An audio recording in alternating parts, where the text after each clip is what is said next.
आप UG student हो, BA, BSc, BCom या किसी भी रेगुलर कोर्स से, एंड आपको लग रहा है कि इंटर्नशिप सिर्फ रेगुलर स्टूडेंट्स के लिए मैंडेटरी है, प्राइवेट के लिए नहीं है, या फिर इंटर्नशिप इतनी कंपलसरी नहीं है, मतलब आप इसको करो या ना करो इससे फ़र्क नहीं पड़ता, या फिर आपको ऐसे लग रहा है कि क्यूआर कोड की अगर नहीं होगा सर्टिफिकेट के अंदर तो वो वैलिड नहीं होगा।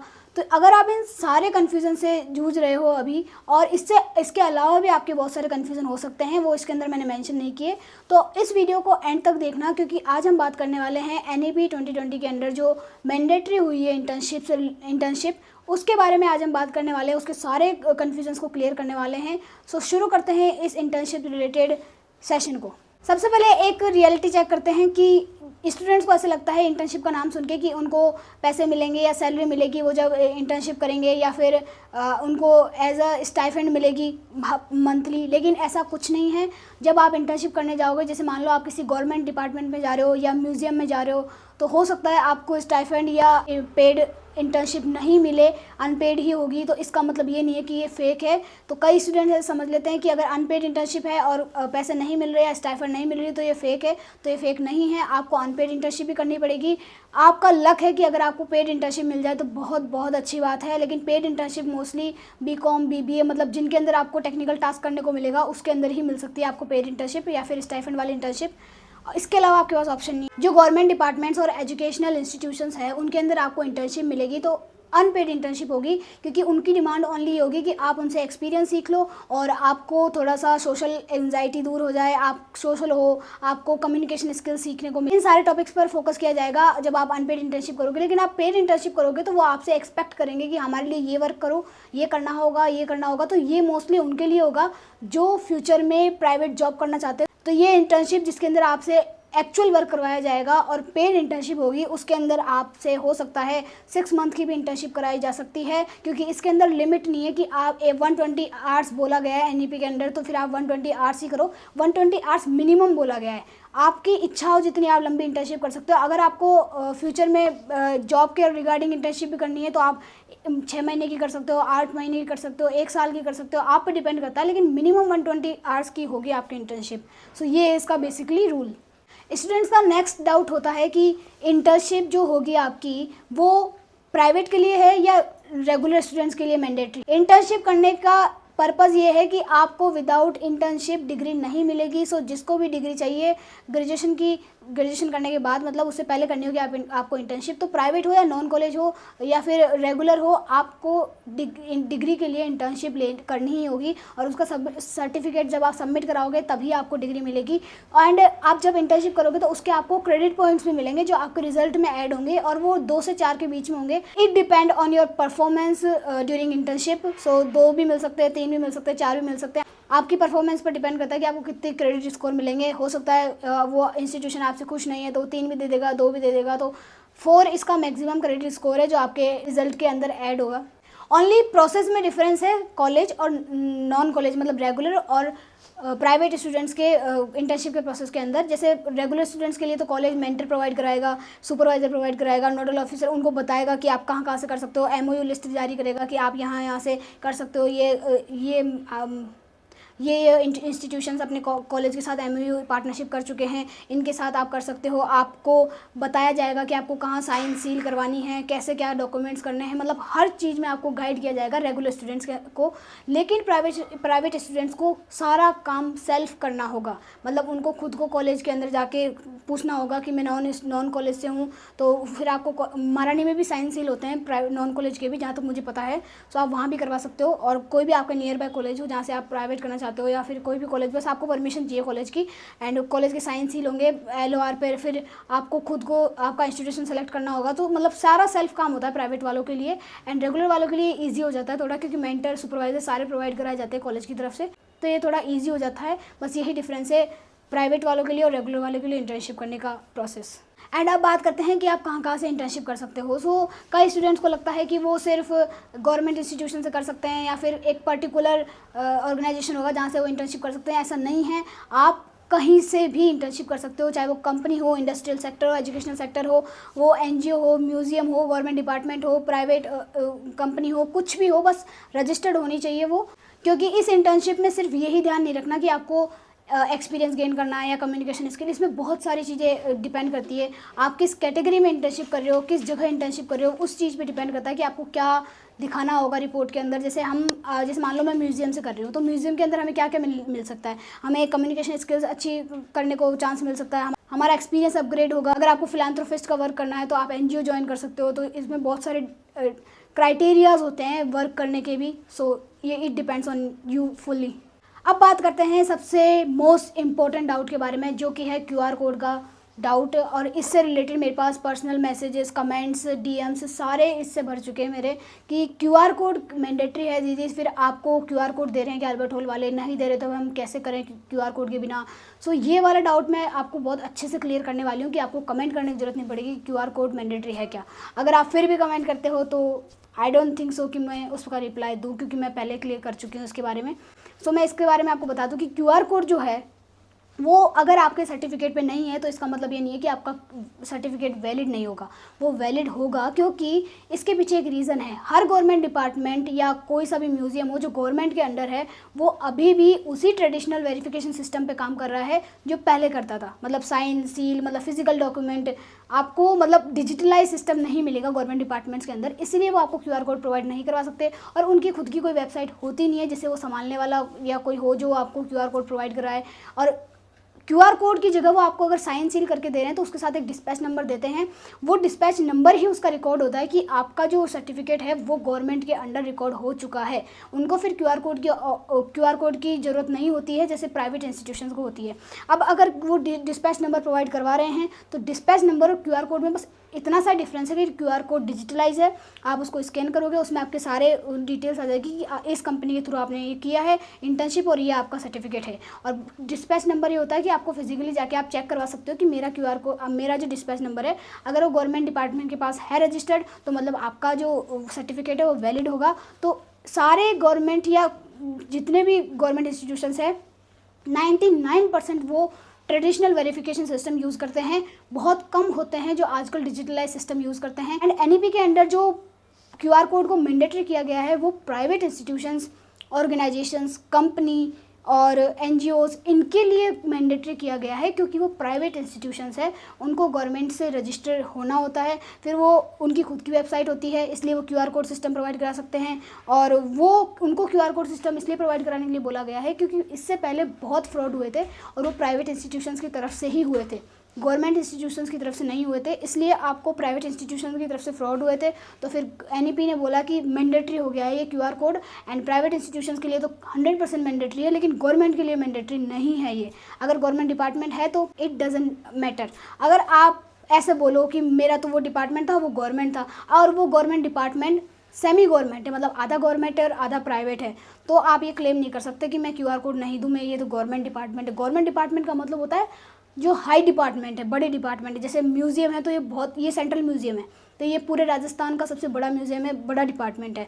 और जैसे कोई आप बड़ा गवर्नमेंट डिपार्टमेंट चूज़ कर रहे हो, जैसे आपने एजुकेशनल डिपार्टमेंट या फिर कोई मतलब बड़ा सेक्टर चूज़ कर लिया आपने, तो उस वहाँ पे आपको गवर्नमेंट वाली जो ट्रेडिशनल वेरिफिकेशन सिस्टम है वो चल जाएगी। लेकिन क्यूआर कोड आपको देना होगा अगर आप सेमी गवर्नमेंट में काम कर रहे हो या फिर ओनली एनजीओ में काम कर रहे हो या प्राइवेट कंपनीज़ में, इंडस्ट्रियल सेक्टर में, कहीं भी मतलब जहाँ प्राइवेट है वहाँ पे आपको क्यूआर कोड देना मैंडेटरी है। ये था क्यूआर कोड का पूरा मिसमैच सिस्टम जो मैंने आपको बता दिया है। एंड आई होप इससे आपका क्लियर हो गया होगा क्यूआर कोड वाला डाउट। तो अब आगे बढ़ते हैं। And guys this is warning part. So आपको ध्यान रखना है कि इंटर्नशिप के लिए कोई किसी भी प्रकार की फ़ीस नहीं लगती है, आपको कोई फ़ीस नहीं देनी है। अगर वो आपसे 100 रुपये भी ले रहे हैं पैसे तो आपको नहीं देना है, क्योंकि इंटर्नशिप के अंडर मेंशन नहीं है कहीं भी कि वो आपसे पैसे लेंगे। इररेस्पेक्टिव हो कि वो पेड हो अनपेड हो कैसी भी हो इंटर्नशिप, लेकिन वो आपसे पैसे नहीं ले सकते, आपके 0 रुपीज़ ही लगेंगे और 0 रुपीज़ में ही आपको इंटर्नशिप करनी है। तो इस चीज़ का ध्यान रखना। कई स्टूडेंट्स पहले धोखा खा चुके हैं, फ्रॉड हो चुका है उनके साथ, उन्होंने 2000 3000 समथिंग पेड कर दिया था पहले कि इंटर्नशिप करवाएंगे हम आपको, तो आपको इतने पैसे जमा कराने होंगे। सो ये कुछ भी नहीं है, आपको किसी को भी पैसे नहीं देने हैं। आपको डायरेक्ट बोलना है कि हम एनईपी के अंडर इंटर्नशिप करना चाहते हैं आपके इंस्टीट्यूशन से, तो क्या आप हमें सर्टिफिकेट दोगे। तो अगर वो आपको परमिशन देते हैं तभी वहाँ से करो, अदरवाइज़ वो ऐसे बोलते हैं कि नहीं हम आपको 1000 रुपीज़ में करवाएंगे इंटर्नशिप, तो वहाँ से मत करना। कोई भी पैसे नहीं लगते हैं इंटर्नशिप के, ना ही अल्बर्ट हॉल पैसे लेता है, कोई सा भी इंस्टीट्यूशन पैसे नहीं लेता है। सो इस चीज़ का ध्यान रखना। और अब बात करते हैं एनईपी की गाइडलाइंस के बारे में। गाइडलाइंस के बारे में मैं इसलिए बात कर रही हूँ क्योंकि जो ये स्टूडेंट्स बोल रहे हैं कि मैंडेटरी है, क्या क्या इसमें काम की नीड है और आपको क्या पर्पज़ है इस इंटर्नशिप करने का, तो ये बहुत सारे क्वेश्चंस है। तो ये क्वेश्चंस एनईपी ने जब मैंडेटरी किया था इंटर्नशिप को, तब उन्होंने एक गाइडलाइन जारी की थी 15 पेजेस की। उन 15 पेजेस की गाइडलाइंस में बहुत कुछ लिखा है, लेकिन मैं आपको समराइज़ करके बता देती हूँ। मैंने कुछ पॉइंट्स निकाले हैं इसमें से समराइज़ करके, जिससे आपको जल्दी क्लियर हो ये बात कि इसमें कंक्लूज़न क्या है इस इंटर्नशिप गाइडलाइन का।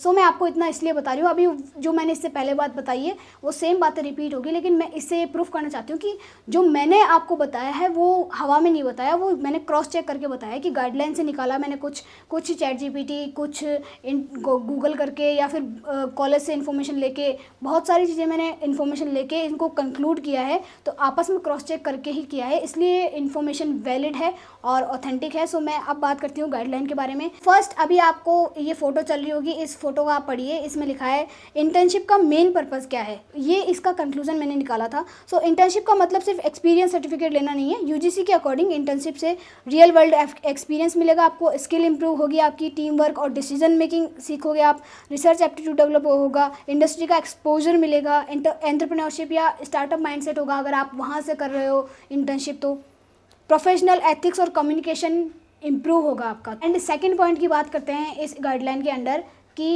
इंटर्नशिप 2 कैटेगरी की है। ये किसी ने बात नहीं की अभी तक कि इंटर्नशिप 2 कैटेगरी की है, तो मैं आपको बता दूं कि फर्स्ट कैटेगरी है एम्प्लॉयबिलिटी कैटेगरी, एम्प्लॉयबिलिटी इंटर्नशिप बोलते हैं इसको। सेकंड है रिसर्च इंटर्नशिप। तो रिसर्च इंटर्नशिप है जब आप 4 ईयर की ग्रेजुएशन करोगे तब आपको रिसर्च इंटर्नशिप करनी होगी, लेकिन आप 3 ईयर की ग्रेजुएशन कर रहे हो तो एम्प्लॉयबिलिटी इंटर्नशिप करनी है आपको। एम्प्लॉयबिलिटी इंटर्नशिप के अंडर आते हैं सारे जो मैंने आपको बताया था।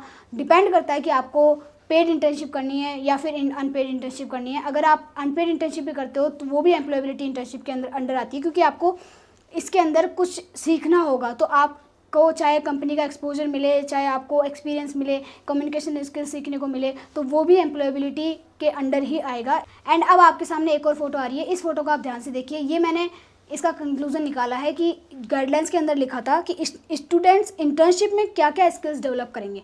तो क्या क्या स्किल डेवलप करनी है, यही सबका डाउट होता है कि डिमांड क्या है इस इंटर्नशिप की। तो इस इंटर्नशिप की डिमांड है कि आप प्रोजेक्ट मैनेजमेंट सीख सकते हो, आप कॉन्फिडेंस डेवलप कर सकते हो, टीम वर्क करना सीख सकते हो, critical thinking, problem solving, professional ethics. वो तो मैंने पहले बोला था कि आपको प्रोफेशनल रहना तो सीखना ही होगा, तो प्रोफेशनल एथिक्स भी आप यहाँ से सीख सकते हो, डिसीजन मेकिंग सीख सकते हो, रिसर्च राइटिंग सीख सकते हो, डाटा एनालिसिस सीख सकते हो। तो डिपेंड करता है कि आप कौन से कोर्स से हो। इंटर्नशिप आप कहाँ कहाँ से कर सकते हो ये भी इसके अंदर मेंशन है एनईपी गाइडलाइंस के अंडर।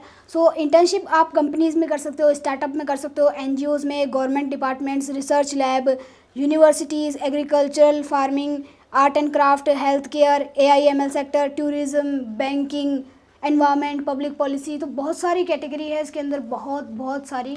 सो ये डिपेंड करता है आपको कि आप पे कि आप कहाँ से करना चाहते हो। इस गाइडलाइन में मेंशन है कि आप ऑनलाइन इंटर्नशिप भी कर सकते हो, हाइब्रिड इंटर्नशिप होती है, ग्रुप इंटर्नशिप होती है और डिजिटल इंटर्नशिप होती है। तो ये 3 कैटेगरी है ऑनलाइन इंटर्नशिप की। तो अब बात करते हैं कि ये एनईपी ने मैंडेटरी किया ही क्यों है इंटर्नशिप को। तो एनईपी ने ये जब गाइडलाइन निकाली थी तो इसमें मेंशन किया है कि हमने क्यों किया है इंटर्नशिप मैंडेटरी।